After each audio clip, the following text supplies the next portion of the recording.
It's Friday, 27th of September, and this is your Capital Economics Weekly Briefing.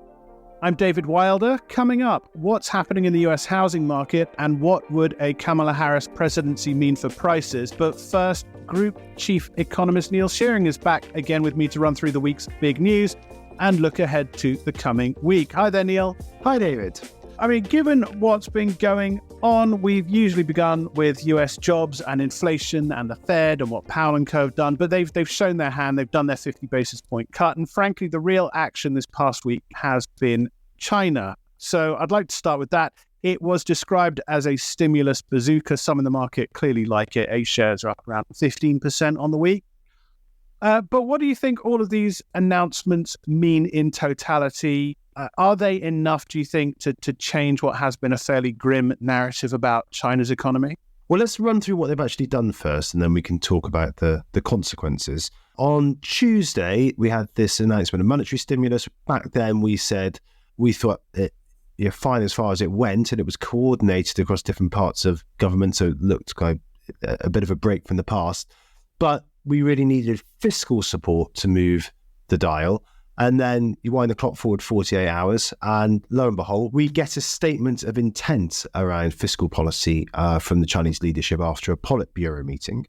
Now, a lot of details still remain unclear, but it looks like, according to wire reports, this package will be about 2 trillion renminbi. That's about 1.4% of GDP. About half of that, it looks like, will go to help governments, quote, tackle their debt problem. It's unclear exactly what that means, but possibly will mean that central government assumes some portion of local government debt. That's just a transfer of debt from one part of the state sector to another part. So that's not really going to affect the real economy. The other part, which I think is perhaps more relevant, is that there's about 1 trillion renminbi by the looks of things going in to support consumption. Now, again, we don't know the details. This is just a statement of intent by the looks of things at the moment, but some reports that this will include, for example, direct handouts to households with 2 or more children of about 800 renminbi a month. That's just over $100 a month.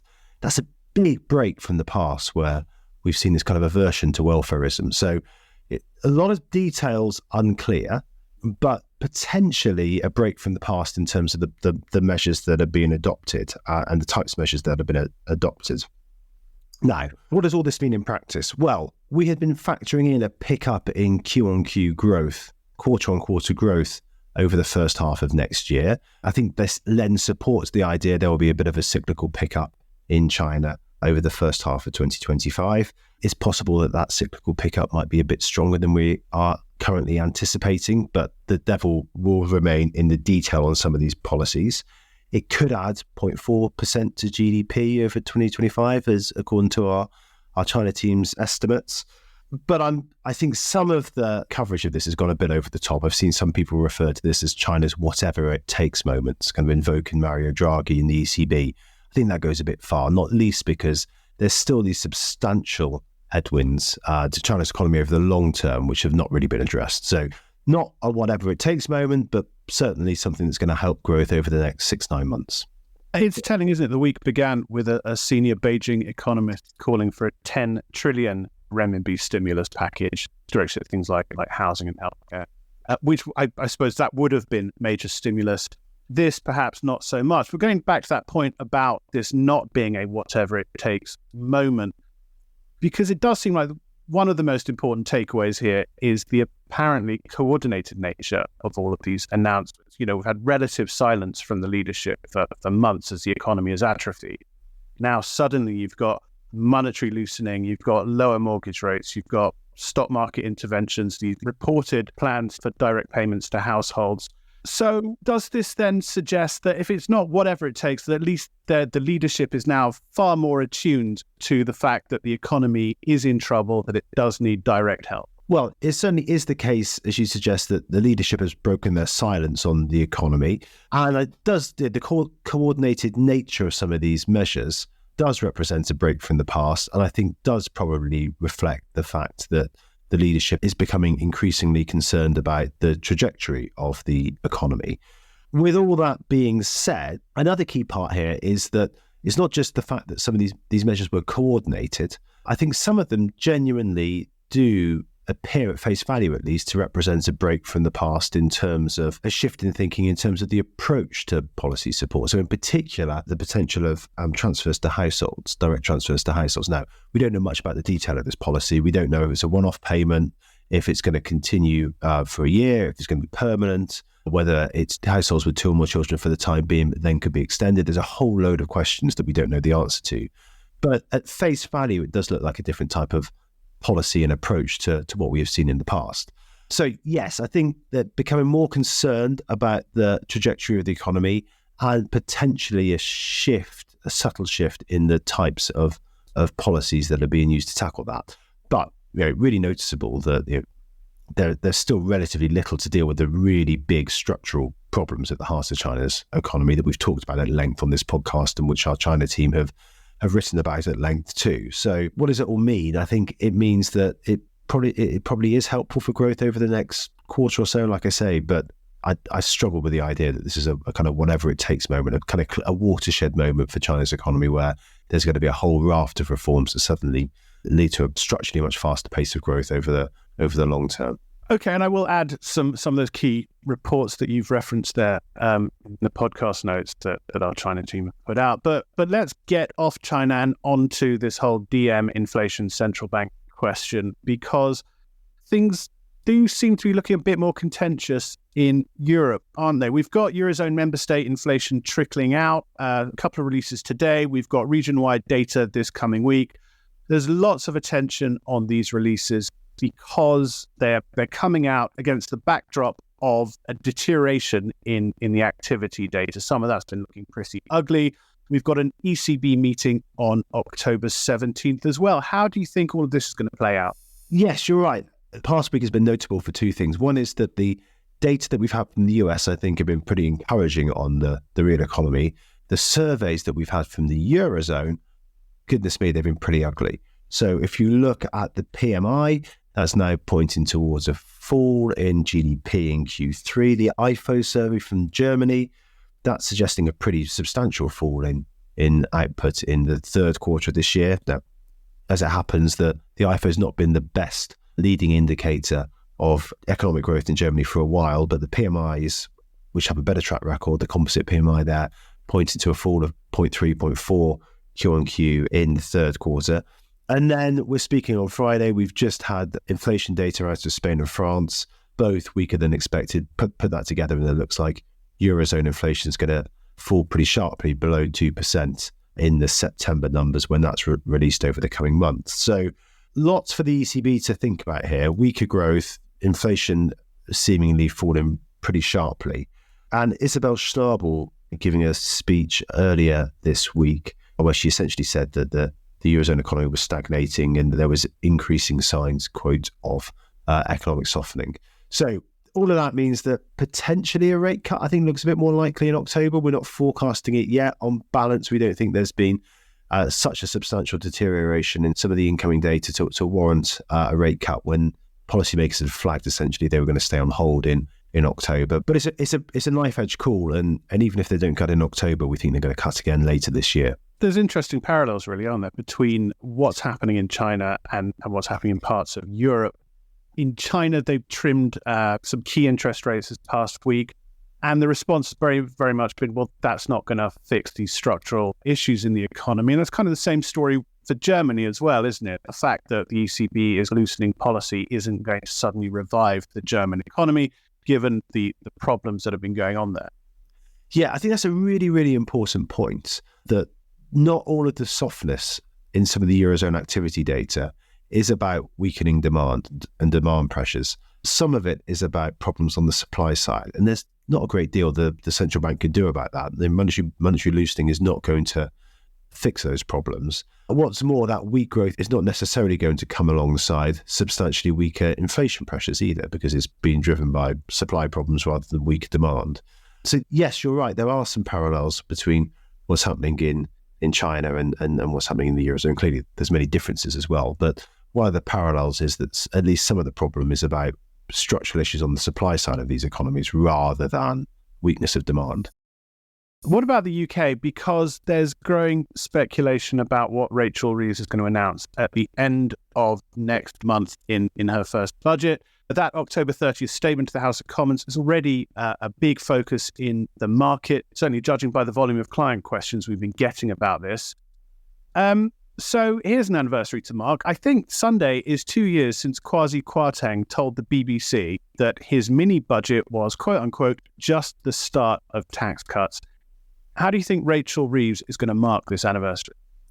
Well, hopefully by not taking to the airwaves on Sunday and giving this strong impression that there's going to be a substantial fiscal loosening and that the fiscal guardrails have come off. So the real lesson from that moment 2 years ago, I think, is that the tone and nature of communications from governments really, really matter when it comes to fiscal sustainability. It's not so much what governments do, but what they say they're going to do and the sense the markets get of the prevailing attitude among policymakers towards fiscal policy. So roll that clock forward 2 years, I think actually some of the consequences of the debacle over the Truss and Kwarteng budget are still looming large over UK fiscal policy. So you have a Chancellor talking a pretty tough game on current expenditure and therefore potentially raising taxes to fill a supposed black hole, 16 billion black hole in day-to-day expenditure. While at the same time, if we look at media reports over the past week or so, it looks like changes are on the way with respect to the fiscal rules in the UK that would allow the government to spend more on capital expenditure, so to get investment up. Now, I think that this will be received in an entirely different way if it were to materialise by bond markets. Capital expenditure, generally good. It builds out the capital stock of an economy. It should be positive for long-run growth. It should generate returns. The multipliers on capital expenditure are generally much higher than the multipliers on current expenditure too. So if we were to get a change in fiscal rules, I don't think that's a potential red flag for the bond market. On the contrary, it may well be welcomed. At the same time, talking a really tough game, tight game on current expenditure. And in that sense, the legacy of Truss and Kwarteng looms large over UK fiscal policy. Neil Shearing there on the UK budget announcement at the end of October, the ECB and what's been happening in China over the past few days. As we discussed, the details of that fiscal stimulus plan haven't been announced yet. Our China team says the National People's Congress group that approves things like this isn't scheduled to meet until the second half of next month, though that meeting could obviously be brought forward. There is also, though, a week-long public holiday coming next week, so it's all a bit unclear for now. Needless to say, we will bring you the analysis as soon as we hear.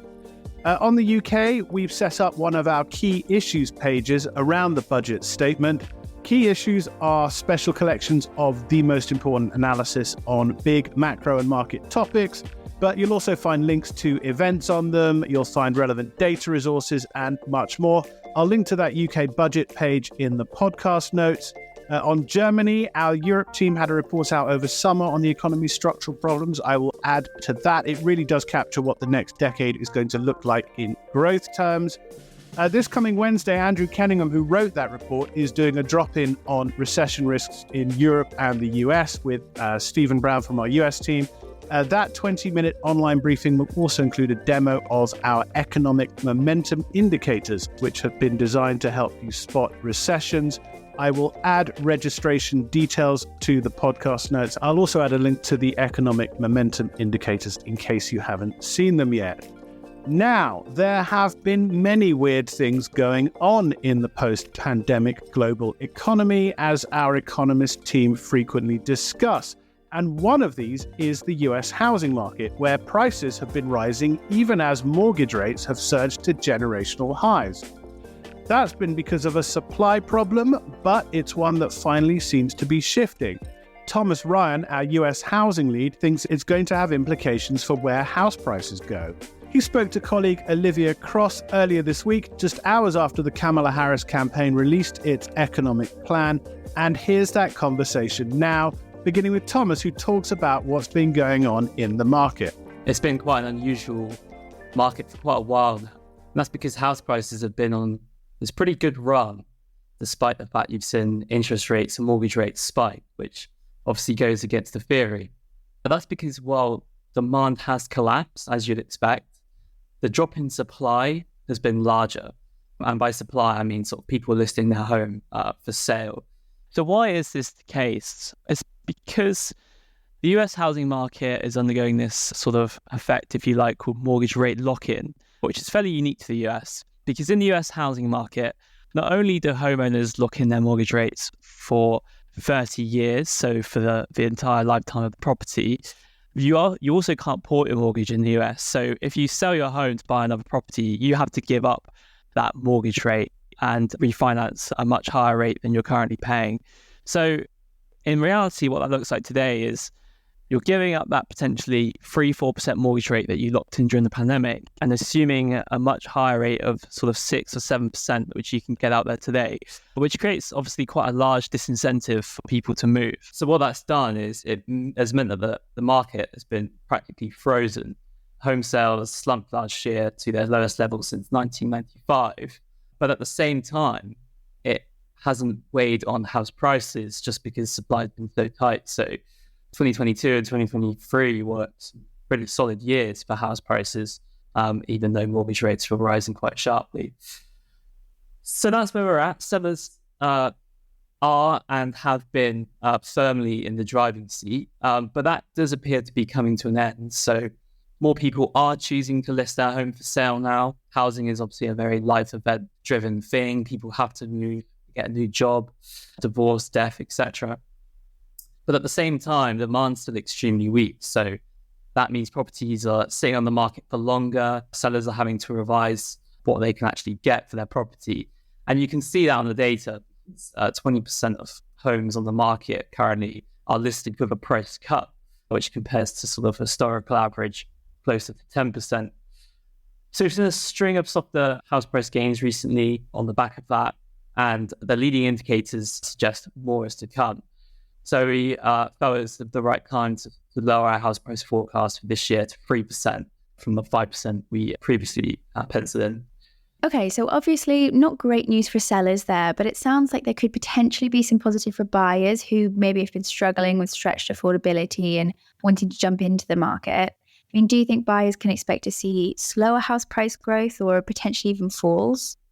Well, I don't want to be the bearer of bad news for people currently listening, trying to save to buy a home. But we do expect the market to actually retighten and heat up a bit in 2025. You could say it's for the right reasons. So mortgage rates are heavily tied to what the Federal Reserve does with their policy rate. So as it's becoming increasingly clear that the Federal Reserve are going to cut interest rates like they did last week, mortgage rates have fallen quite sharply. They're back at sort of just above 6% versus 8% at the end of last year, which is a positive for would-be buyers out there, obviously, because it means that made buying a home more affordable. But that's going to drive sort of that pent-up demand from first-time buyers that's had to sit out the market for the last couple of years because it's been so expensive to buy a home. They're going to start entering the market again, in our view, and it's going to heat up buyer competition, and buyers are going to face stiffer competition from other buyers going forwards. So we actually expect house price growth to reaccelerate a bit in 2025, 2026, where we're forecasting gains of 4% in both of those years. I should say, though, that that's still some way off what we saw in that period between 2020 and 2023, where annual house price growth peaked at 19%. So it's a bit of a different market, but if you are out there to buy a home, do not expect house price falls anytime soon, is what I would say. The risk to that forecast is that mortgage rates aren't yet low enough to spur a recovery in demand, so we don't get that retightening. But in the US, it's a bit too early to tell whether that's the case. The Canadian case is a bit more interesting, isn't it? Because we've had this earlier loosening cycle from the Bank of Canada, which has caused mortgage rates to drop lower faster. So what have we actually seen there in terms of the housing market? Yeah, that's a really interesting parallel to draw, actually, because the Canadian housing market has been struggling to gain some momentum. As you said, the Bank of Canada began their rate cutting cycle before the Fed. And actually, we saw fixed rate mortgages start to come down towards the back end of 2023, and obviously more of a step down recently. But still, we've seen home sales fall for 5 of the last 8 months. And although things have been slightly better recently, sales are still languishing well below their previous 10-year average. And that's part of the reason why the recovery in house prices has been so muted in the past few months. We've seen house prices just inching up or remaining flat. And although we do expect things to improve, the gains we're forecasting over the next year are pretty modest, really. So we're expecting annual house price growth to fall by 1.5% in 2024, although that's mostly a story about what happened at the beginning of this year. Actually, looking into 2025, we're only expecting price growth to be about 1.5% and then picking up to about 4% in 2026. But obviously, the US and Canadian markets have been incredibly different over the past few years. What kind of things would you be keeping your eye on to look at the difference between the two markets and see what's next for the US market? Yeah, so the key piece of data at the moment is mortgage application series we get, which is weekly, and it's sort of the most timely read we get on home purchase demand out there. So it's become a pretty crucial release to examine the impact that lower mortgage rates are having on demand. So as I said, it's weekly. We get the final piece of data for September on the 2nd of October.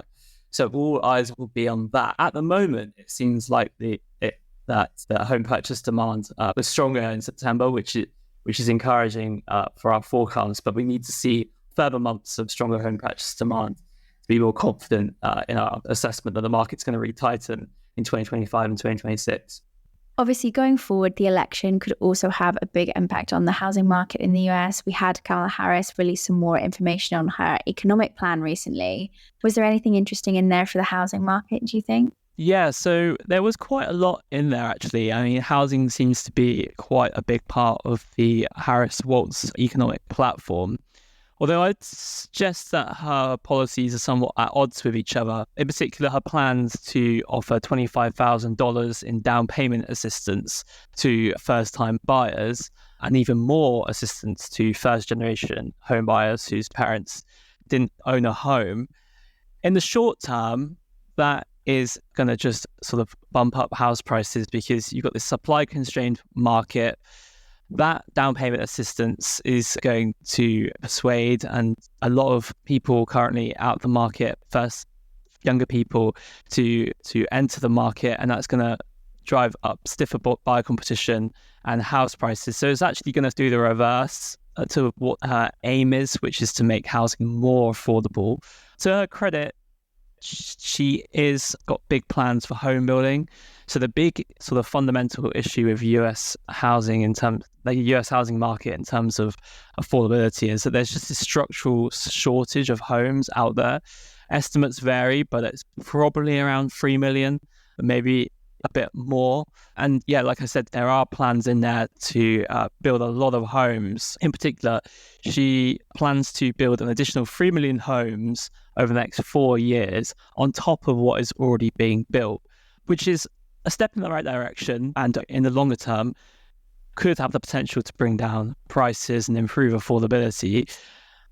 However, there are some issues with it, namely the fact that it's a very ambitious plan that, in my view, is pretty unrealistic. It would take home building to above where it was during the peak of the housing bubble, 2006, 2007.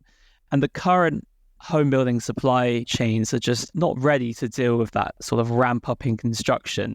And what you'd see if that were to be the case, there's a shortage of labor, a shortage of inputs like lumber, etc. So that's probably not going to get off the ground, but it is a step in the right direction, and we do need more home building. But yeah, it does seem to be a big part of her plans. That was Thomas Ryan talking to Olivia Cross about the US housing market. Thomas has just done a report on what's happening in the market. I will add that to the podcast notes as well. But that's it for this week. We will be back next week to talk about our global economic outlook. We've just published that report, and we're going to be unpacking that Eurozone inflation data and much more besides. Until then, goodbye. Whilst this podcast is provided with all reasonable skill and care, it comprises the subjective views of our economists. Furthermore, these views are not opinions, nor do they constitute investment or financial advice, or are they guarantees or reassurances to the expected results of any investment products or outcome. You should seek your own specific advice in relation to questions you may have. We will have no liability to you in relation to this podcast whatsoever.